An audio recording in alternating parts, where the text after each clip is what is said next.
ಒಂದು ದಿನದ ಶುಭಾಶಯಕ್ಕೆ ಸಂತೋಷವಿಲ್ಲದ ದಿನಗಳು.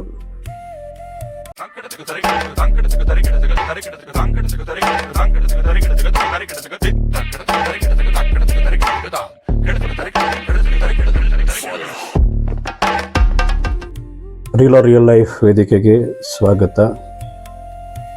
ಏನಿದು ಒಂದು ದಿನದ ಶುಭಾಶಯ,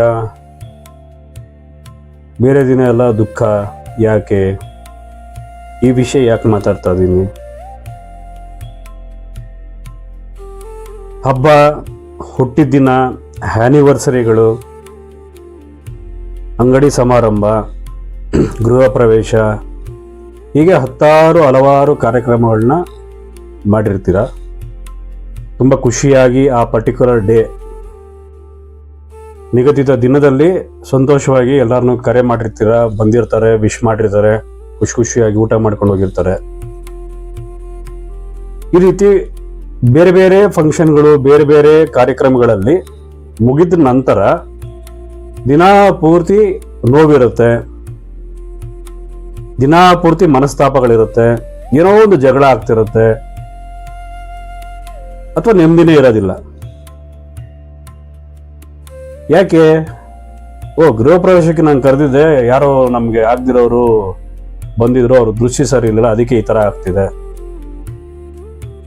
ಅಥವಾ ಆ್ಯನಿವರ್ಸರಿಗೆ ಹೋಗಿರ್ತೀರ, ಆ್ಯನಿವರ್ಸರಿ ಮಾಡ್ಕೊಂಡಿರ್ತೀರ, ಅಲ್ಲಿ ಎಲ್ಲ ಬಂದು ವಿಶ್ ಮಾಡಿರ್ತಾರೆ, ಹ್ಯಾಪಿ ಆ್ಯನಿವರ್ಸರಿ ಅಂತ.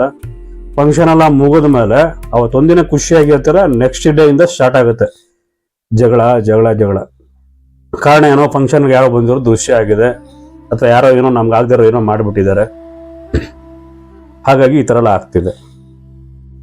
ಒಂದು ಗಾಡಿ ತೊಗೊತೀರಾ, ಗಾಡಿ ತೊಗೊಂಡು ಒಂದು ತಿಂಗಳಿಗೂ 2 ತಿಂಗಳುಗಳ ಆಕ್ಸಿಡೆಂಟ್ ಆಗೋಗುತ್ತೆ, ಇಲ್ಲ ಏನೋ ಒಂದು ಸಮಸ್ಯೆ ಆಗುತ್ತೆ, ಇಲ್ಲ ಮನುಷ್ಯನೇ ಸತ್ತೋಗ್ತಾನೆ ಅಪಘಾತ ಆಗಿ.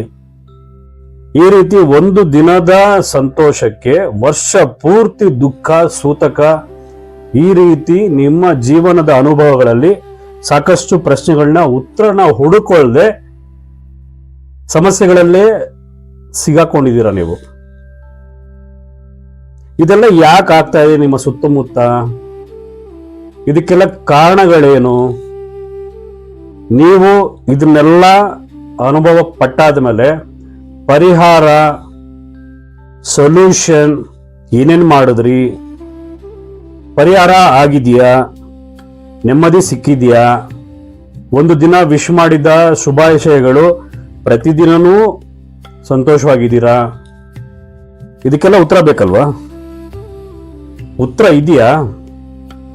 ಪೂಜೆಗಳು ಮಾಡೋದ್ರಿಂದ ಉತ್ತರ ಸಿಕ್ತಾ? ಹೋಮಗಳನ್ನ ಮಾಡಿಸೋದ್ರಿಂದ ಉತ್ತರ ಸಿಕ್ಕಿದೆಯಾ? ತೀರ್ಥಯಾತ್ರೆ ಮಾಡೋದ್ರಿಂದ ಸಿಕ್ಕಿದೆಯಾ?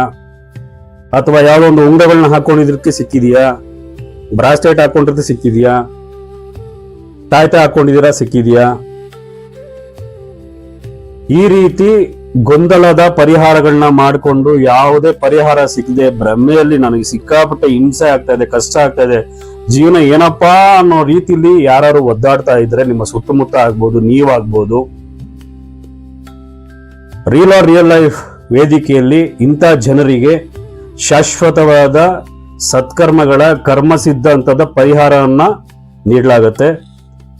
ಇದು ಯಾವ ರೀತಿ ಶಾಶ್ವತ ಪರಿಹಾರ, ಕರ್ಮ ಸಿದ್ಧಾಂತ ಅಂತ ಹೇಳಿದ್ರೆ, ಇಲ್ಲಿವರೆಗೂ ನಿಮ್ಮ ಅನುಭವಗಳನ್ನ ಪರಿಶೀಲನೆ ಮಾಡಿ ಮುಂದಿನ ದಿನಗಳ ಭವಿಷ್ಯದ ಕರ್ಮಗಳನ್ನ ತಿಳಿಸಿ ಸರಿಯಾದ ರೀತಿಯಲ್ಲಿ ಸತ್ಕರ್ಮದಾರಿಯಲ್ಲಿ, ಸತ್ಯದಾರಿಯಲ್ಲಿ ಅನುಕರಣೆ ಮಾಡೋದ್ರಿಂದ ಮುಂದಿನ ಜೀವನ ಸಂಪೂರ್ಣವಾಗಿ ನೆಮ್ಮದಿಯಾಗಿರುತ್ತೆ. ಹಾಗೆ ನೀವು ಅನುಕರಣೆ ಮಾಡಿ ಪಾಲನೆ ಮಾಡಿದ ರೀತಿ ನೀತಿಗಳಲ್ಲಿ ಮುಂದಿನ ಜನ್ಮ ಕೂಡ ನಿಮಗೆ ಪವಿತ್ರವಾಗಿರುವಂತ ಜನ್ಮ ಸಿಗುತ್ತೆ.